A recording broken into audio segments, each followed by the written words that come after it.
नमस्कार, बिहार तक देख रहे हैं आप और आपके साथ मैं हूं आशीष अभिनव। नालंदा जिला मुख्यालय बिहार शरीफ की रहने वाली मौसम वैज्ञानिक आरती गुप्ता ने इतिहास रच दिया है और राज्य की पहली महिला बन गई हैं जिन्होंने विश्व के सबसे ठंडे स्थान अंटार्कटिका जाने का गौरव हासिल किया है। जी हां, चूंकि भारत मौसम की पटना शाखा की ओर से भेजी गई आरती 45 में, आपको बता दें कि 45 में भारतीय वैज्ञानिक अंटार्कटिका शीतकालीन अभियान का हिस्सा है। इस उपलब्धि से आरती गुप्ता को भारतीय मौसम विभाग की पहली महिला बनने का भी गौरव प्राप्त हुआ है।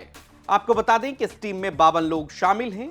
इनमें वैज्ञानिक, तकनीकी विशेषज्ञ और साथ ही लॉजिस्टिक्स यानी कि तर्कशास्त्री और मेडिकल टीम के सदस्य उनके साथ जो है वो शामिल हैं। सभी अलग अलग पृष्ठभूमि के होते हुए भी आपको बता दें कि एक साझा लक्ष्य के लिए कार्य कर रहे हैं और इस मिशन को फतह किया है। आरती की इस उपलब्धि पर जेडीयू नेता और एमएलसी नीरज कुमार ने उन्हें बधाई दी और बधाई देते हुए नीरज कुमार ने लिखा कि गर्व का पल, जहां हौसले बुलंद हो वहां दूरी मायने नहीं रखती।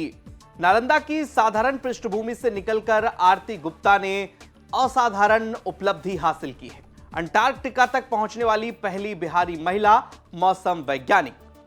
आरती गुप्ता ने बताया कि भारत मौसम विज्ञान विभाग में कार्यभार ग्रहण किया तो पहले ही दिन मन में ये ख्याल आया। विभागीय पत्रिका में पूर्व अंटार्कटिका अभियान के बारे में उन्होंने पढ़ा था। उसी समय उन्होंने ठान लिया कि एक दिन मैं भी अंटार्कटिका जरूर जाऊंगी। किताबों में पढ़ी हुई इस बर्फीली दुनिया को अपनी आंखों से देखना मेरे लिए एक सपने जैसा था जो आज साकार हो रहा है। अब हम आपको यह भी बताते हैं कि अंटार्कटिका जाने के लिए चयन की प्रक्रिया क्या है, क्योंकि कठिन रास्ता है और जाना थोड़ा मुश्किल है। आरती गुप्ता के मुताबिक इसके चयन की प्रक्रिया में अंटार्कटिका पहुंचना जितना रोमांचक है उतना ही कठिन भी है, क्योंकि इसके लिए आपको जो है बहुस्तरीय चयन की प्रक्रिया से गुजरना पड़ता है। आपको बता दें कि चयनित उम्मीदवारों का एम्स नई दिल्ली में एक सप्ताह तक करीब करीब शारीरिक और मानसिक फिटनेस की जांच होती है, मूल्यांकन होता है, क्योंकि आपको इसमें पता होता है कि 1 वर्ष तक परिवार और समाज से दूर रहना है। मानसिक रूप से भी ये चुनौतीपूर्ण होता है। कई बार अत्यधिक ठंड, बर्फीले क्षेत्र और ऊंचाई पर जीवन यापन करना और उसकी ट्रेनिंग जो होती है, आपातकालीन हालतों में आपको कैसे निपटना है और कैसे विभागीय प्रशिक्षण के बाद 2 सप्ताह का जो है आपको एक तरह से विशेष प्रशिक्षण भी दिया जाता है। इन्हें सफलतापूर्वक पूरा करने के बाद ही अंतिम रूप से जो है वो चयन की प्रक्रिया इसमें की जाती है। अब आपके मन में सवाल उठ रहा होगा, अंटार्कटिका आखिर है क्या? अंटार्कटिका पृथ्वी का सबसे दक्षिणी ठंडा, सूखा, ऊंचा और हवादार स्थान है। कई बार आप सुने हैं, महाद्वीप है जो पूरी तरह से बर्फ से ढका हुआ है और दक्षिणी महासागर से घिरा हुआ यह क्षेत्र है। ये अपने चरम मौसम यानी कि जब सबसे कम तापमान की अगर बात करें तो -93.2 डिग्री तक यहां टेम्परेचर चला जाता है। 6 महीने दिन रात बर्फ के नीचे झीलों और रहस्यों जैसे कई सारी चीजें इसके नीचे हैं।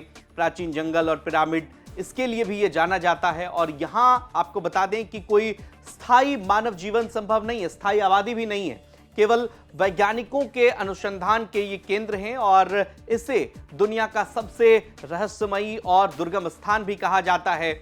और जहां पेंगुइन और सील जैसे जीव पाए जाते हैं। आपको ये भी बता दें, लेकिन इस पर सांप या मच्छर नहीं पाए जाते। इस पर किसी मुल्क का दावा भी नहीं है। अंटार्कटिका संधि 1959 के तहत आपको बता दें कि इसको रासायनिक वैज्ञानिक अनुसंधान के लिए समर्पित किया गया है और यहाँ पर सभी देश जो है वो जाते हैं। सभी सैन्य व खतरनाक हमलों पर इस जगह पर जो है रोक लगाई गई है। यहाँ जलवायु परिवर्तन, खगोल विज्ञान, जीव विज्ञान और अन्य क्षेत्रों में व्यापक शोध होते हैं। बहरहाल बिहार के लिए एक बड़ी उपलब्धि है कि यहाँ पर बिहार की एक बेटी यहाँ पहुंची हैं। आपको क्या लगता है? कमेंट सेक्शन में इसको लेकर अपनी राय हमें जरूर बताइए और बिहार की तमाम खबरों के लिए आप देखते रहिए बिहार तक। नमस्कार।